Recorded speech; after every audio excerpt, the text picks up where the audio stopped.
el prendimiento, aunque hay muchos misterios, pero el escenario es Getsemaní, donde nos habíamos quedado ayer, y es una contemplación que se suele dividir en estas dos partes, porque realmente son dos escenas bien diferenciadas. La agonía de Cristo, con palabra evangélica, agonía en el sentido de lucha, se empleaba para expresar la disposición física y anímica de los luchadores. Era un modo de deporte de los griegos sobre todo, y esa agonía es el enfrentamiento entre los dos gladiadores, y también pasa al lenguaje médico como la lucha del moribundo por retener su vida. Eso es la agonía que nosotros seguimos empleando en este sentido. Pero en el sentido en que la aplicamos a la oración de Cristo en Getsemaní, es más amplio. Es todo ese cúmulo de sentimientos oscuros que invaden el corazón de Jesús, que estarían muy bien expresados con esa palabra tedio. Tedio es como un asco de la vida, como un hartazgo, como un sinsentido. Es mucho más que aburrimiento, es un aburrimiento que lleva a una náusea existencial. El tedio, pues eso, comenzó a sentir tedio y pavor, que es el grado superlativo del miedo, el pánico. Y así veíamos a Jesús con esa reacción orgánica, solo presentada por Lucas, de la hematideosis, que no hay que interpretarla por vía de milagro, como a veces se ha presentado. Ese sudor de sangre entraría dentro de lo natural, aunque al límite, pero es para que veamos la somatización que de toda esa convulsión de su corazón experimenta el Señor. Y bien, entonces, frente a eso, el sueño de sus íntimos, el sueño. Ayer leía yo en la Beata Emmerich cómo ella interpreta, cómo ve, cómo Jesús está en una gruta oscura donde aparecen los demonios constantemente en diversas figuras. Es una gruta donde se habrían refugiado Adán y Eva al ser expulsados del paraíso, en fin, toda una serie de confluencias. Y allí arriba de la gruta, como un tiro de piedra, pero arriba, y Cristo está como hundido, se han quedado los apóstoles y se han dormido. Y Pedro es el que se habría asomado, habría visto a Cristo en ese sudor de sangre. En fin, Pedro, de todas maneras, como venimos diciendo, es el que está detrás del Evangelio de San Marcos, y del nuestro, de San Lucas, estaría San Pablo. Pero hay detalles que unos toman de otros, aun cuando ese de quien lo toma no lo escriba, como sería el caso de esto del sudor de sangre, que no lo trae Marcos ni ningún otro. Y Lucas lo conoce, quizá por vía de Pedro. En fin, entonces la escena terminaba diciéndoles Jesús: ¿por qué dormís? Quid dormitis, que no sería tanto una interrogación causal, o sea, ¿qué dormís? Es que dormís, que es un giro nuestro como para constatar un hecho, no tanto preguntar la causa de él, sino decir, está bien, estáis durmiendo. Quid dormitis, es lo que siempre decía la Vulgata. Levantaos, orad, para que no entréis en tentación. Y con este versículo terminaba esta escena. Pero sin solución de continuidad, San Lucas nos sitúa en la siguiente, o sea, estando aún hablando, llega una turba. Venía al frente de ellos uno de los 12, el que se llamaba Judas, y se acercó a Jesús para besarlo. Sobre esto meditaremos un poco. Judas acercándose a Jesús para besarle. Al acercarse la fiesta de los ácimos, los sumos sacerdotes y maestros de la ley buscaban el modo de acabar con Jesús, pero temían al pueblo. Entonces Satanás entró en Judas, llamado Iscariote, que era uno de los 12. Veíamos cómo Lucas pone desde el inicio de la pasión, que es propiamente este capítulo 22, en su pórtico, cómo pone la acción desplegada de Satanás desde ese momento. Y Judas fue a tratar con los sumos sacerdotes y las autoridades del pueblo la manera de entregarles a Jesús. O sea, se trataría de los prefectos, la policía del templo, diríamos. Ellos se alegraron y convinieron en darle dinero. Él aceptó la propuesta y andaba buscando una ocasión para entregárselo a espaldas de la gente. Él convino la manera de entregárselo. Andaba buscando una ocasión para entregárselo a espaldas de la gente. Pero ya Lucas no dice más. No dice que esa combinación tendría la forma de un beso. Y ya nos lo da hecho. Se acercó uno de los 12 llamado Judas. Parece que se refiere a él con despego, ya nos lo había dicho hace 40 y tantos versículos, pero en fin, Judas llamado Iscariote, que era uno de los 12, y ahora vuelve a decir, uno de los 12 llamado Judas, como, bueno, he oído hablar de él, pero como con el despego de que era uno que se había separado de la familia de Jesús, de su íntimo, de su círculo de íntimos. Y ya nos da el episodio como hecho, que se acerca a Jesús para besarle. El padre Suárez, en los misterios de la vida de Cristo, que es una obra muy interesante, muy escolástica, donde va desglosando cada misterio y trae todas las autoridades que puede de los padres de la Iglesia, y son unos tomazos gordos, el Labac, pero es muy interesante porque todo lo que sea de los padres de la Iglesia, y el padre Suárez se pregunta, cuando explica este episodio, ¿por qué Judas tenía que identificar a Jesús? Si es que Jesús ya era archiconocido en Jerusalén, ¿y por qué? Y da 2 o 3 razones un poco peregrinas que él mismo casi desmonta también. Bueno, era de noche y era en aquel ambiente que entonces iban con antorchas y todo, pero no es lo mismo que de día. Pero dice, Judas, dicen algunos padres, que temía que Cristo, haciendo uso de su poder, se transfigurase otra vez para que no le reconociesen.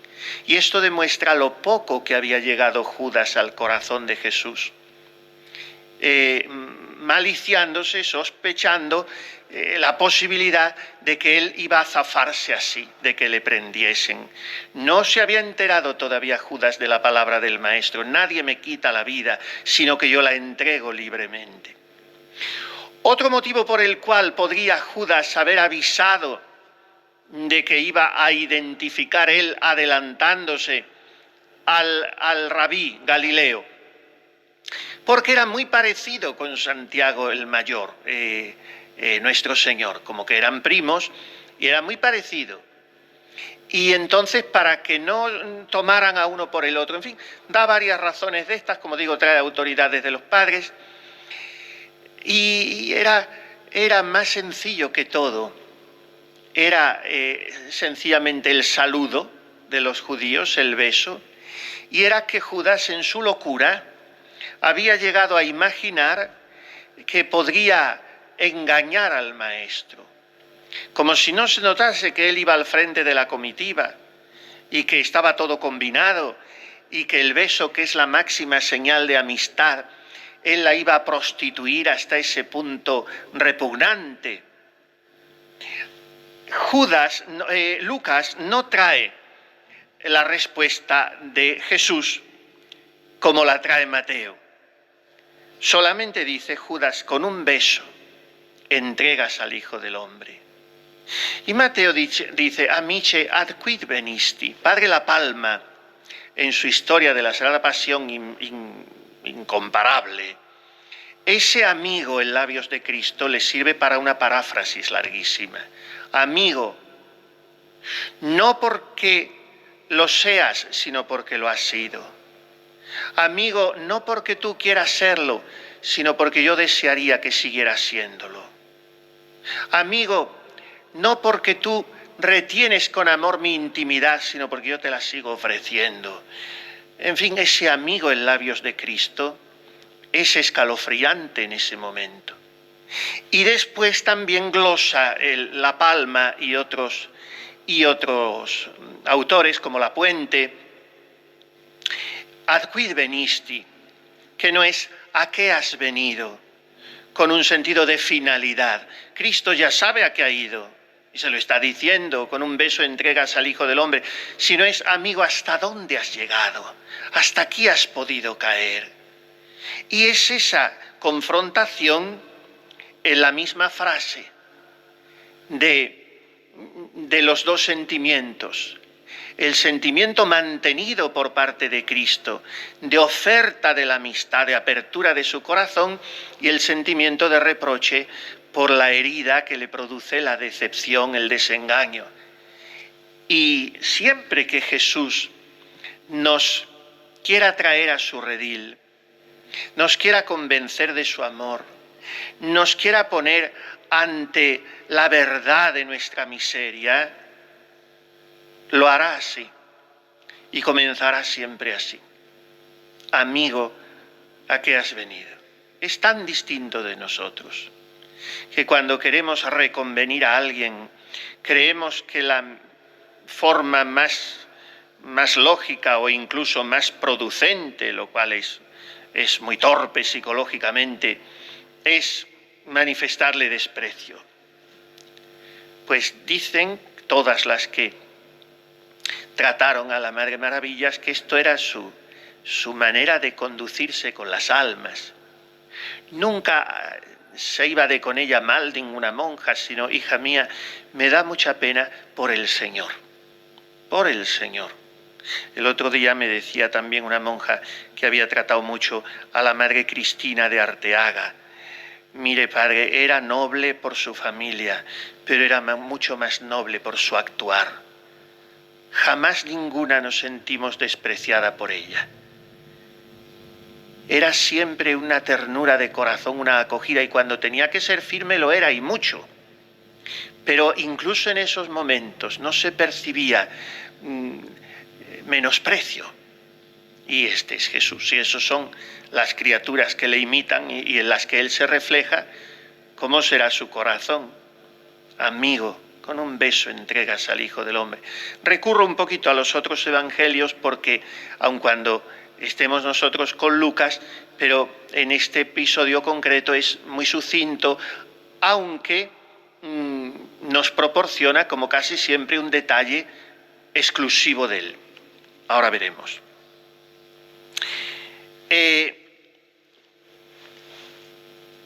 Viendo los suyos lo que se avecinaba, le dijeron: Señor, ¿sacamos la espada? Recordemos que al final del cenáculo, de la sobremesa de la última cena, que Lucas también reduce un poco, cambia respecto a los otros evangelios, porque serían 4 copas, y él reduce, pero pone la copa de la bendición de la consagración al final. Faltaría una 5ª copa, por eso Jesús en el huerto dirá al ángel: pase de mí este cáliz, y es esa copa que ha dejado por beber en el cenáculo, pero todos estos detalles los dejé a propósito en el tintero y los sigo dejando porque no da para todo. Entonces ellos, los apóstoles, dice Lucas, ellos, siempre ellos, pero ese ellos naturalmente incluiría a San Pedro. No iban a ser los 12 de consuno, serían 2 o 3, los 2 interesados, porque dicen: Señor, aquí hay 2 espadas. Y es cuando él contesta: basta. Esas 2 espadas muchos autores quieren que no sean sino los cuchillos largos que eran necesarios para degollar el cordero, sacrificarlo y comerlo en la Pascua. Y como ellos habían sido encargados de preparar la Pascua, Pedro y Juan, pues es posible que ellos fueran los de las espadas. Pedro se verá que era, desde luego. El otro, pues es posible que Juan le tenemos también hecha la aureola de merengue, y el apóstol virgen y todas esas cosas, y el dulce evangelista y el que se lleva a la Virgen, pero Juan era Boanerges, como Santiago, los hijos del trueno, y era el más joven y todo lo que queramos, pero de los más vehementes también. Y tendrían esos 2 cuchillos largos, y que llevan al cinto, escondidos bajo los mantos, y aquí lo sacan. Señor, sacamos la espada, pero es una pregunta que no espera respuesta, porque uno de ellos atacó al criado del sumo sacerdote y le cortó la oreja derecha. Sabemos por los otros evangelios que era Pedro. Jesús dijo: dejadlos. Bien, detengámonos aquí y recapitulemos un poco. Jesús había dicho a sus discípulos que serían entregados por sus parientes y amigos. Todos os odiarán. En su momento lo vimos y lo comentamos. Y aquí es uno de sus amigos, el que le entrega con el mayor signo de amistad. Los discípulos no habrían entendido las palabras de Jesús sobre la espada. Nunca os ha faltado nada cuando os envié sin bolsa, sin alforja y sin sandalias. Pero ahora el que tenga bolsa, que la tome, y lo mismo el que tenga alforja, y el que no tenga espada, que venda su manto y se la compre. Ya lo comentamos también. No entendieron, y entonces lo toman al pie de la letra, y ahora se encuentran armados para hacer frente, porque se mascaba en el ambiente, al grupo que viene a arrestar a Jesús. Y uno de ellos, Pedro, según Juan, en su evangelio, no espera la respuesta y corta la oreja de un servidor del sumo sacerdote. Es el poder de las tinieblas en todo momento.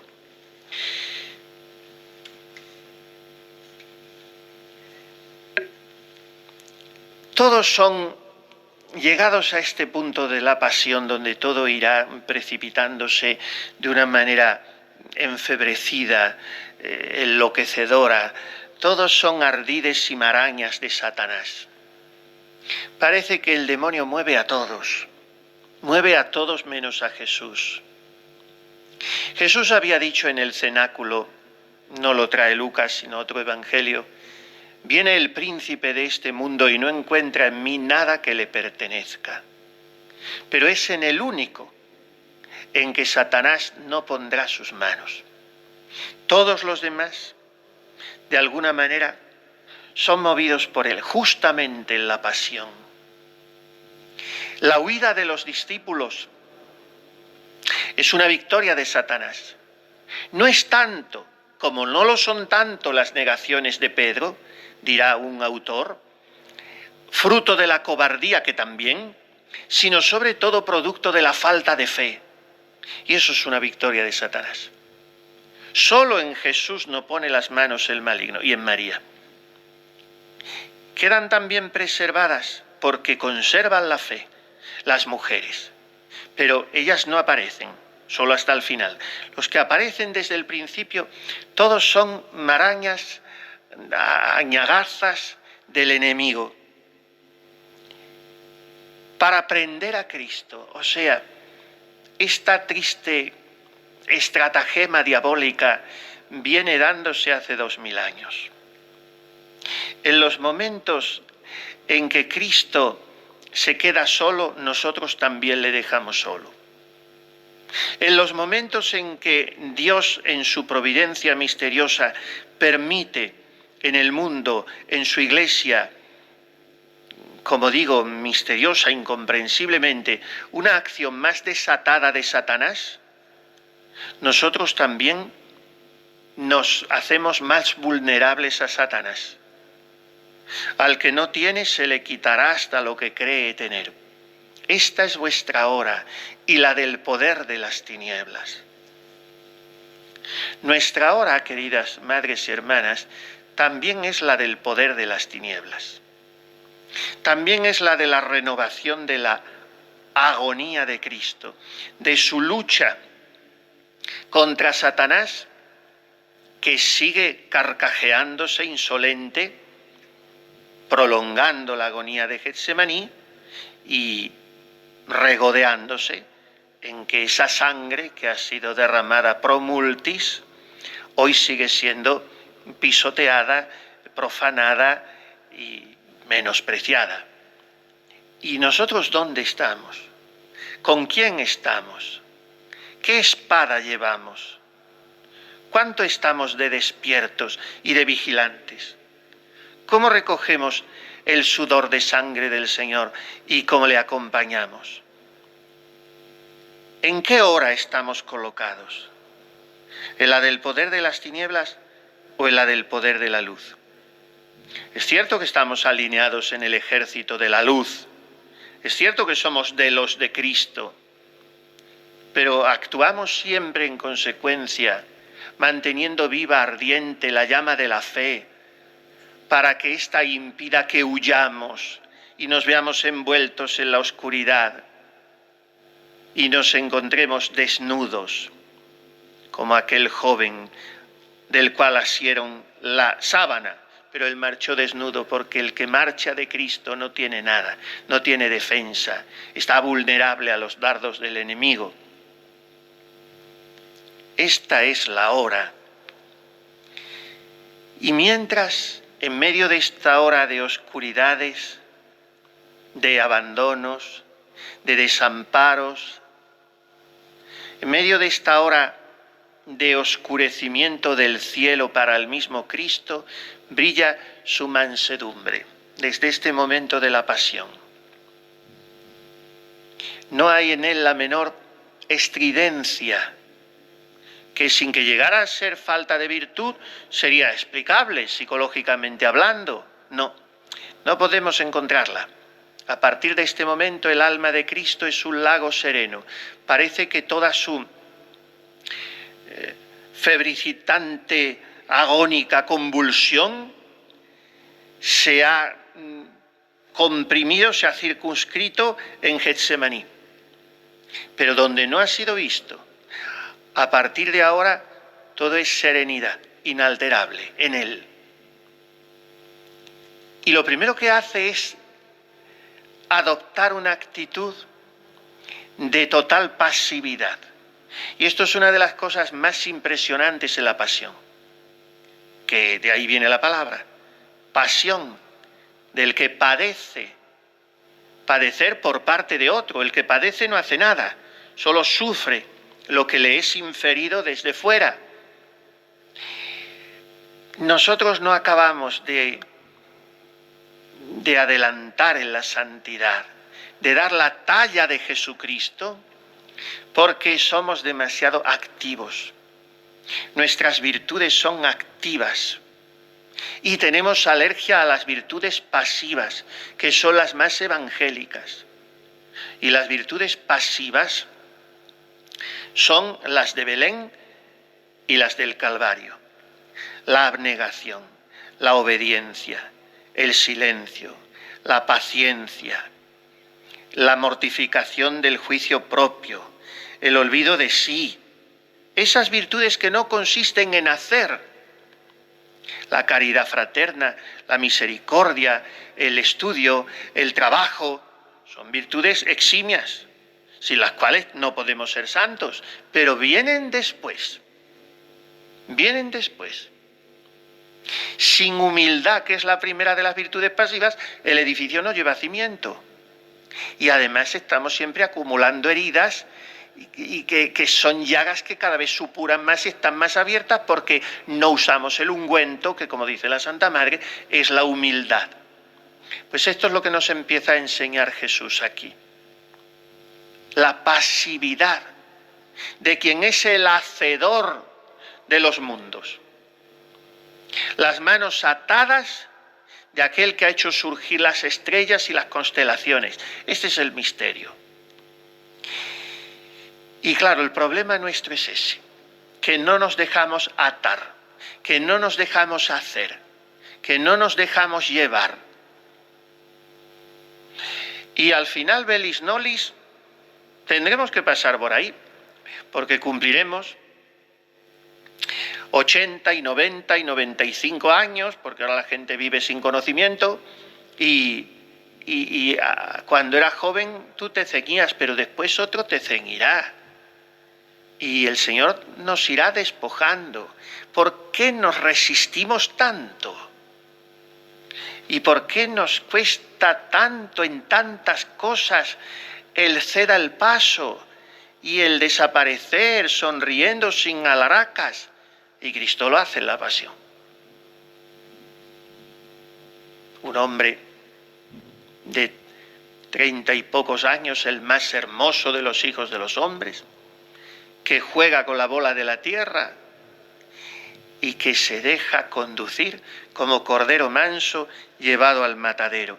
Lo primero que hace es admitir pasivamente el beso de un traidor, cosa que con mucha dificultad admitiríamos nosotros, sabiendo la que ha tramado contra nosotros ese traidor. Algo le diríamos en ese momento, a lo mejor con cortesía, con educación, pero con frialdad, y es posible, pero Cristo se deja hacer.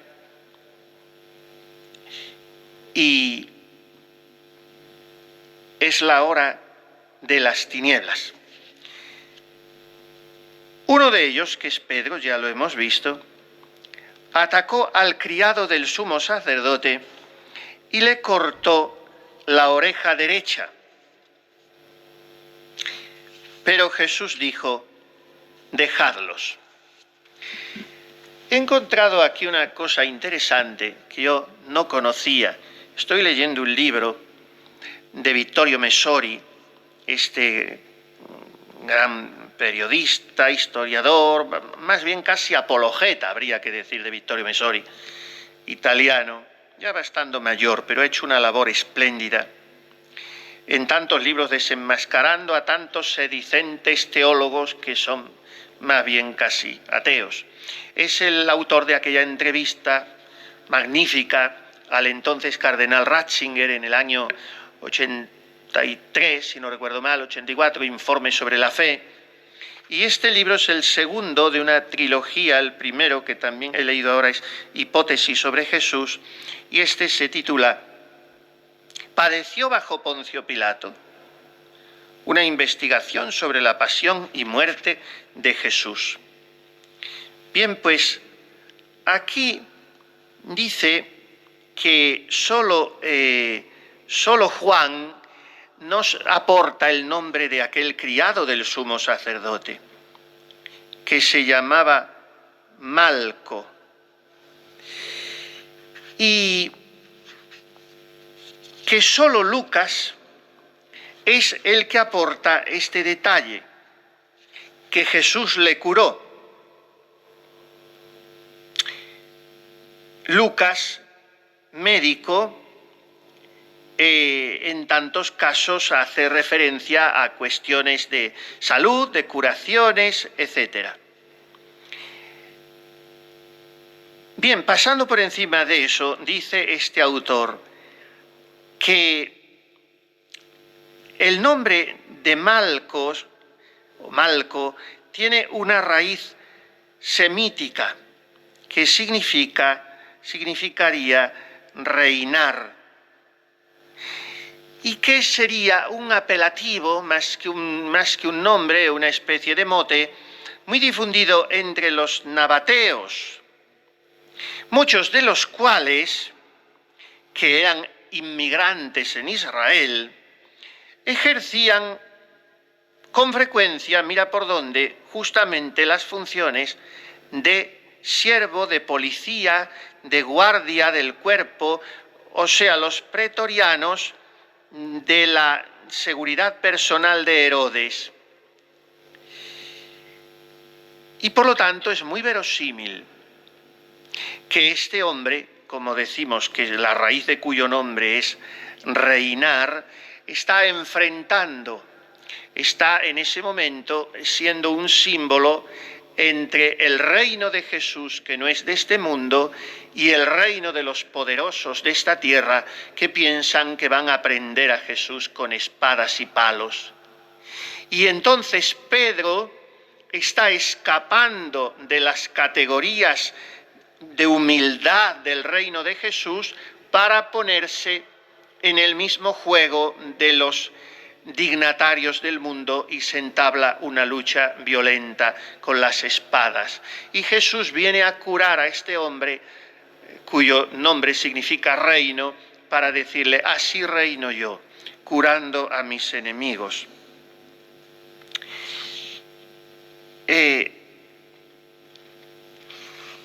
El que se detiene también más, decimos, en este episodio es el evangelista Juan,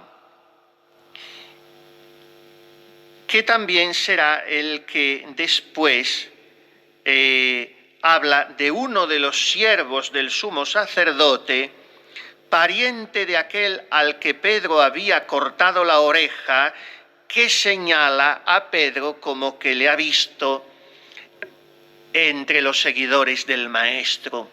O sea, los cuatro evangelistas tienen que ser puestos en relación, porque se tocan en muchos detalles y hay que leerlos conjuntamente, claro. Es la contraposición entre los que siguen a Jesús y los que quieren eliminar a Jesús. Pero es la paradoja de que los que siguen a Jesús también se pasan al otro bando. Pedro, en este caso, pasa al bando de Malco, atacándole.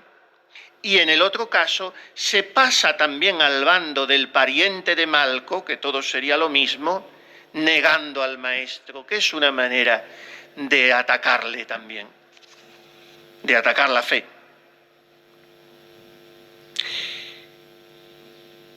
Solo Juan dirá que el que hiere a Malco es Pedro, y solo Juan dirá el nombre de este Malco. ¿Por qué? Hay muchas cosas que solo dice Juan, como también muchísimos evangelios, pero así cercanas a la pasión, y también la resurrección de Lázaro. ¿Por qué? Porque hay que tener en cuenta que Juan escribe su evangelio muchos años después que los otros. Y los otros no se atreven a decir nombres propios, a aludir a cuestiones muy particulares, porque están en vida muchísima de esa gente y temen represalias. Cuando Juan escribe su evangelio lo hace con mucha más libertad en este sentido, porque ya está libre de esas represalias. También habría que señalar que aquella noche de la que estamos hablando, esta noche del Jueves Santo, en la que Jesús celebra con los suyos el banquete pascual, se llama Leil Simurín, la noche de la protección, en la cual Yahvé había extendido su brazo sobre su pueblo de Israel. Y entonces esa Leil Simurín no significa solo noche de la protección, sino noche de la vigilia, noche de estar en vela. En esa noche Israel debe parecerse a su Dios, del cual dice el Salmo: no duerme ni reposa el guardián de Israel. Por eso, en esa noche en que el Maestro está pidiendo a los suyos que no duerman, lo que les está pidiendo es que la protección que Yahvé ha extendido sobre ellos la extiendan ahora sobre Yahvé. Jesús está pidiendo compasión, vigilia, protección, respuesta de los suyos, desamparo, sueño, huida. Es la noche de los grandes contrastes. Habéis venido, bueno, después viene la curación de Malco, que como decimos es lo único, es el detalle que solamente aporta Lucas. En este momento Cristo está poniendo de manifiesto claramente que hay que practicar el amor a los enemigos y está desvelando sus entrañas de misericordia, como doliéndose de que por él recibiese daño alguno en ese momento. El que rogará que dejen marchar a los suyos, considera en el fondo suyos a todos, también a sus perseguidores, y no consiente que ninguno salga perdiendo por él, sino que prefiere salir él perdiendo por todos. Conviene que un hombre muera por el pueblo. Aparte de que no quería tampoco que fueran perjudicados sus apóstoles y que ninguno pudiese tomar ocasión de que se había desplegado una violencia y presentasen a una víctima. Y para que no hubiera represalias contra los suyos, Jesús cura a Malco en ese momento.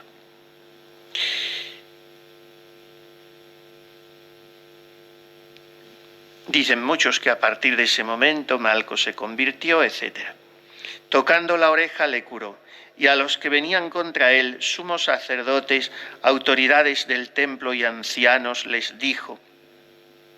O sea, Lucas está poniendo de relieve que no solo eran sus mandados, sus encargados, sino los propios sacerdotes y pontífices. Algunos de ellos se presentan en el huerto como para cerciorarse de que los propios que han comisionado van a cumplir el encargo. Y Jesús se dirige ahora a ellos expresamente. Habéis venido a prenderme con espadas y palos como si fuera un ladrón. Todos los días estaba con vosotros en el templo y no me pusisteis las manos encima. Pero esta es vuestra hora, la del poder de las tinieblas. Ese poder de las tinieblas que habíamos visto presente en Lucas, que ahora vemos presente en todos los jefes de Israel. Hay que leer esto como una contraposición con el autorretrato que Cristo hace de sí mismo en el Evangelio de Juan. Yo soy la luz del mundo. Y con la presentación que del Verbo ha hecho Juan en el prólogo de ese Evangelio. La luz brilla en las tinieblas y las tinieblas no quieren recibir a la luz, porque las tinieblas creen bastarse a sí mismas. Este es el círculo vicioso, diabólico del pecado, que prefiere seguir siendo pecado a dejarse salvar. La tiniebla quiere seguir siendo tiniebla, y esa es la tragedia de nuestra época. Es la hora de los enemigos de Jesús. Los enemigos de Jesús, de los que sin embargo tenemos que reconocer con el Benedictus, salutem ex inimicis nostris, et de manu omnium quioderum nos. Ahora el Benedictus decimos, es la salvación que nos libra de nuestros enemigos. Bueno, es una de las posibles interpretaciones, pero estando al pie de la letra dice, la salvación de nuestros enemigos. O sea, la salvación nos viene de nuestros enemigos y de la mano de todos los que nos odian. Esta es la economía salvífica. Dios convierte siempre en bien los males y por tanto nosotros no hemos de evitar a toda costa los males aun cuando se presenten como inevitables. Tenemos que luchar contra el mal y tenemos que tratar de cambiar los acontecimientos. Pero cuando sufrimos persecución, ahí está la salvación de Dios. Los grandes vencedores en la Iglesia son los mártires. Y en la liturgia de mártires decimos: hemos salvado la vida como un pájaro de la trampa del cazador. Y no la han salvado, han muerto a manos de sus enemigos, pero esos enemigos les han proporcionado el verdadero vuelo, la verdadera salvación. Y por eso tantos mártires nuestros españoles decían, antes de fusilarme: esperad que os voy a regalar el reloj, decían algunos, os voy a dar la bendición, os voy a dar... En fin, porque me vais a hacer el favor de vuestra vida. Y no sabéis qué agradecidos estoy. Son impresionantes esas muchísimas, hasta 7.000 mártires de la cruzada, pues ahí hay episodios para todo. La luz nos viene de los enemigos y de la mano de todos los que nos odian. Cristo es prendido por sus enemigos y esos enemigos nos propician a nosotros la redención. ¿Qué cosas? Cómo el Evangelio da la vuelta a todo y cambia todo de color. Como a ladrón habéis venido con espadas y palos a prenderme. Como a ladrón. Esto es una cosa humillantísima. El ser tenido así, como un delincuente, ¿no? Y Cristo por eso les reprende. Cada día estaba con vosotros en el templo.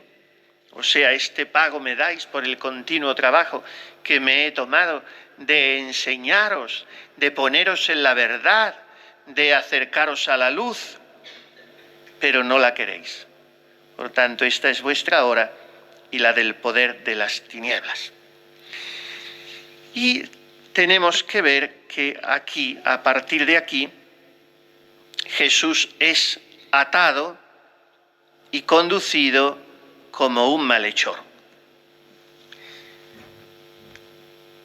Vamos a terminar sin terminar, para después hablar de las negaciones de Pedro.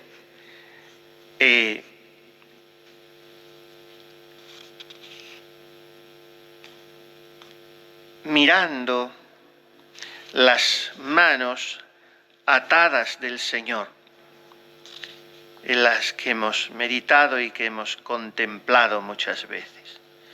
Hemos mirado el rostro de Jesús y podemos en todas estas contemplaciones también aplicar los sentidos, como nos enseña San Ignacio, mirar con la vista del alma y escuchar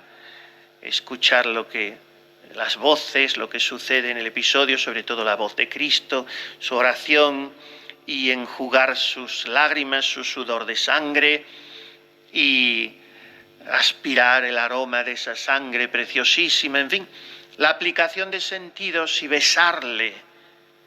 Dice San Bernardo, que es uno de los grandes comentaristas del Cantar de los Cantares, ¿no?, cuando comenta el primer versículo, que comenta también la Santa Madre, por eso le mandan quemar esa obrita: béseme con el beso de su boca.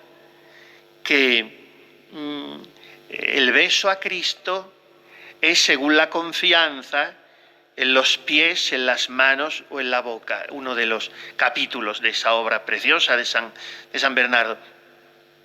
Bueno, pues nosotros podemos ahora detenernos en besar sus manos, que se dejan hacer, que lo mismo se dejan desollar por las sogas que se dejan besar por mí. Y es todo este misterio de un creador, del creador del mundo, que a partir de ahora es llevado y traído, es conducido, es maltratado, es tratado como un cacharro inútil, y ante el cual todos vuelven el rostro. No tanto por lo macilento, por lo desmorecido, por lo desagradable de mirar que va estando cada vez más, por los bofetones, sino porque ante un delincuente, ante un ladrón, a mí que no me identifiquen con él. Y esto empezando por los suyos, como veremos después con San Pedro. pues este que vemos con tanta deshonra es el Verbo eterno de Dios, la sabiduría infinita, la lumbre de los ángeles. Y nos dice, y terminamos con él como ayer, nuestro incomparable Granada, Fray Luis de Granada, nos dice: mira cómo por tu salud y remedio es aquí atada la virtud y presa la inocencia, escarnecida la sabiduría y vituperada la honra, y atormentada la gloria y enturbiada con lágrimas y dolores la fuente clara de toda la hermosura. Él dice que son varias actitudes, dice Fray Luis de Granada, las que significan atar las manos a Cristo espiritualmente, y nos propone un pequeño examen de conciencia para que nosotros revisemos cuándo atamos las manos a Cristo.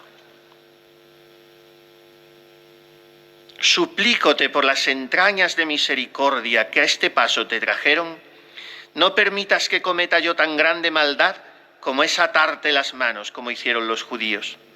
Porque no solo ellos ataron tus manos, sino también las ata el que resiste a tus santas inspiraciones y no quiere ir por donde tú lo quieres guiar, ni recibir lo que tú misericordiosamente le quieres dar. Primera manera de atar las manos a Cristo: resistir a sus inspiraciones. Leí una vez en un autor espiritual: ¿a qué santidad llegaríamos? No ya cooperando positivamente con las gracias de Dios, sino sencillamente no resistiendo a ellas, que es el primer paso. Estar abiertos a esas gracias, a las mociones del Espíritu Santo. Si yo soy refractario a esas voces, estoy atando las manos a Cristo, porque siendo Él omnipotente, se encuentra con el tope que Él ha querido que sea invencible de mi libertad. Y como respetan mi albedrío, pues sus manos permanecen atadas. Y sus manos querrían curarme, querrían acariciarme, querrían limpiarme, querrían bendecirme, querrían indicarme el camino, querrían abrazarme, y no me dejo. No me dejo. Este es el drama, en definitiva. Todo en la vida espiritual, hijas mías, se reduce a esto: no dejarse amar por Cristo. Déjate amar más que los otros, le dice Sor Isabel a su priora, la Madre Germana, en aquella carta que le escribe para que lea después de su muerte, porque era una mujer muy buena, muy capaz, una priora muy buena, pero estaba siempre, bueno, no olvidemos esa Francia teñida de jansenismo durante todo el siglo XIX, y estaba como con un regusto amargo de que era siempre infiel al Señor, de que Dios no estaba contento de ella, y entonces Sor Isabel le dice: Jesús no le pregunta como a Pedro, ¿me amas más que estos? Sino que le dice: precisamente porque vuestra reverencia es más débil y más necesitada, déjate amar más que estos. Pues dejémonos amar, hermanas y madres, y hijas y señoras y amigas y todo lo que quieran. Dejémonos amar, porque amad a Cristo y será vuestro Cristo. No cuesta más, dice San Juan de Ávila. No cuesta más. Amadle y será vuestro. Y descansad en la anchura de su corazón y ya está. Ya está. ¿Para qué preocuparnos de medios días habiendo días enteros? Pues dejémonos amar por Él, porque si no, sus manos estarán atadas. Primera forma de atar las manos a Cristo, dice Fray Luis de Granada. Segundo, esta forma segunda, este segundo modo, quiero pensar que se da menos en un convento, pero mucho me temo que también se puede dar, en según qué nivel, pero también se puede dar. También ata sus manos el que a su prójimo escandaliza y lo aparta con su mal ejemplo y consejo de su buen propósito, e impide la buena obra que tú comenzabas a obrar en él. Bueno, escándalo, escándalo es una palabra grande, pero etimológicamente es algo muy chico. Escándalo es una china, una piedrita que está en el camino. Y en ese sentido todos podemos ser scandalum, pero escandalizar así como lo entendemos nosotros en un convento, pues sería una cosa muy preocupante, ¿eh? Pero no edificarse mutuamente, no estimularse a la virtud mutuamente, cooperar a una nebulosa de atonía espiritual, de cierta tibieza, no elevar el tono en las recreaciones. Los desconfiados y los incrédulos. Incrédulos, también quiero pensar que aquí no hay incrédulas. Pero desconfiadas, ¿por qué desconfiamos de Él? De que puede hacer en nosotros maravillas. ¿Por qué? Porque tenemos 40 años o 85 y seguimos con estos pelos. Pues ahí está el buen ladrón. Por una extraña manera, 1000 vuelos pasé de un vuelo. Porque esperanza de cielo tanto alcanza cuanto espera. ¿Por qué no nos fiamos de que Él quiere hacernos santos y puede y nos ama y sabe? ¿Qué más queremos? Como dice la Madre Maravillas, el Señor puede, sabe y nos ama. ¿Se acabó? ¿Qué más hace falta? ¿Puede, sabe y nos ama? Pues no necesito más. ¿Por qué no nos fiamos? A Santa Teresita el versículo que más le gustaba de la Biblia era este de Job. Aunque Dios me matara, seguiría confiando en Él. Y si no, le atamos las manos. Porque así como la confianza abre las manos de tu gracia, así las ata la incredulidad y la desconfianza. Conforme a lo cual dice el evangelista que no podías hacer muchas virtudes y milagros en tu patria por la incredulidad de los vecinos y moradores de ella. Si aquí todas tuvieran una confianza ilimitada en el poder de la misericordia de Jesús, esto sería un volcán de santidad que estaría, bueno, la lava llegaría por toda España. Pero el problema es ese, que somos en este sentido un poco ateos. En este sentido no creemos en Dios, porque si creemos en Dios, creemos que Dios es Dios, ni más ni menos. Otro modo de atar las manos, los desagradecidos y los negligentes, porque ponen impedimento a tu gracia. Los unos, desagradecidos, porque no te dan gracias por la gracia. Y los otros, los negligentes, porque la tienen ociosa y baldía, sin querer aprovecharse de ella. Finalmente, los que toman vanagloria por las gracias que les has dado, estos también atan tus manos más fuertemente, porque con esta culpa se hacen indignos de tu gracia. Y por eso el Señor, dice después Granada, las retira, cuando nos gloriamos de lo que Dios nos ha concedido. ¿Qué tienes que no hayas recibido? Y Dios retira esas gracias, porque con ella ese alma ha usurpado los derechos de su gloria, apropiándose lo de Dios y trayendo a ella la gloria que solo a Él pertenece. Y como ya ha dicho finalmente, pero se le ocurre otra cosa y añade, y yo termino. También diría yo, Señor, que te atan las manos los parleros y los que tienen poco secreto de las consolaciones y sentimientos que les das. Porque así como los hombres avisados y discretos dejan de dar parte de sus secretos a los que hallaron infieles en guardarlos, así tú también muchas veces dejas de dar parte de los tuyos a los que sin causa los publican a otros y toman de ahí ocasión para hacerse más vanos. Esas almas que llama el padre Torres de espiritualidad en folio, que tienen que estar siempre hablando de su vida espiritual y claro, lo envuelven con circunloquios de humildad, pero en definitiva es una autocontemplación. Parleros les llama Granada. Secretum meum mihi. Y es hermoso guardar el secreto del Rey. Bueno, pues no atemos las manos a Cristo, contemplémosle al final de este cuadro en Getsemaní. Es la hora del poder de las tinieblas. Nosotros estamos en esas tinieblas o estamos en la luz. Nosotros estamos en el reino de Cristo o en el reino de Malco. El primero es el de la paz, el segundo es el de la violencia.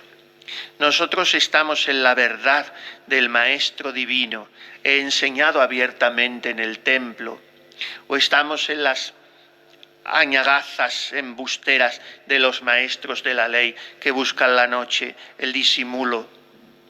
¿Nosotros estamos en la mansedumbre del Cordero Divino o estamos en la impulsividad beligerante de Pedro?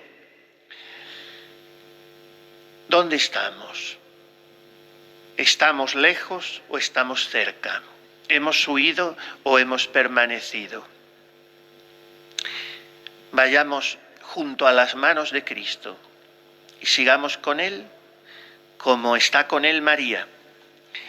Está no físicamente presente, pero es la que está más cerca, porque es la que le comprende, cree en Él y confía contra toda esperanza. En su compañía sigamos meditando estos misterios.